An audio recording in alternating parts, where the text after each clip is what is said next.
Let's talk racquetball. Alright, in order for you to play racquetball, whether for pleasure, for recreation, or weight loss, you're going to need four things.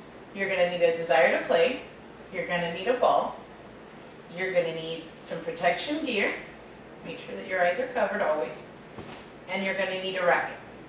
You're going to need a good racket that suits your style of playing and your own needs. In order for you to be able to select the appropriate racket, there are a few things you need to consider. For example, you need to think about your playing style and your personal body type. If you're a larger person, a larger man, you tend to want to go for a heavier racket. The heavier the racket, the more power you're going to have behind it and the more stability as you're playing. On average, a heavier racket constitutes a racket that's somewhere around 195 grams in weight. If you're a female, or if you're on the smaller side of the average person, then you're going to want to go with one of the smaller rackets, something that weighs somewhere around 155 to 175 grams.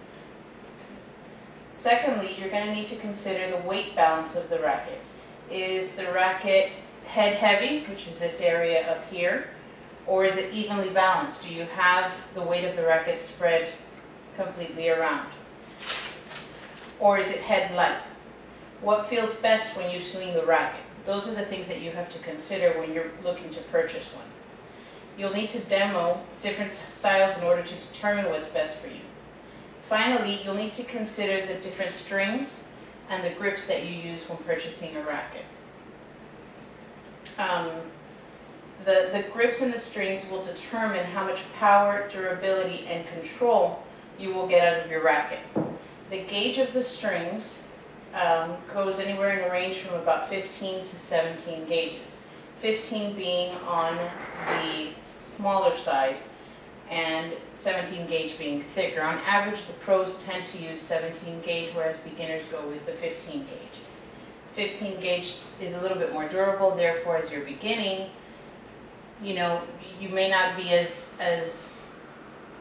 good at hitting the ball with the racket with the right parts of the racket, so your strings need to be a little stronger so they support your playing.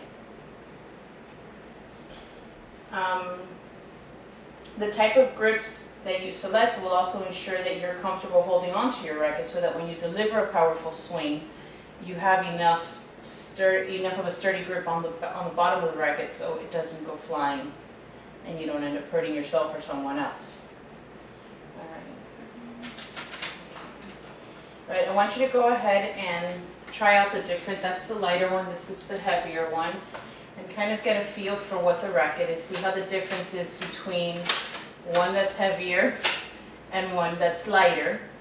For example, you being on the larger end would probably go for the heavier racket, whereas you being female, being smaller, you would feel more comfortable playing with the lighter racket. Okay, so now that you've heard some of the things to consider when purchasing a racket, I invite you to test them out. Go out to your local gyms. They usually have demo days and different racquetball leagues that they set up. And you can go and you can try out the different rackets. You can actually play with them on the courts and use the different rackets to determine which one is the best that suits your needs.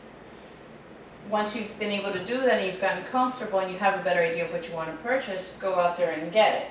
Make it happen and take the first step towards ensuring that you're properly equipped to have a great time when you get out on the courts and you achieve your goals of a healthier lifestyle and of having a great time playing a sport that you love.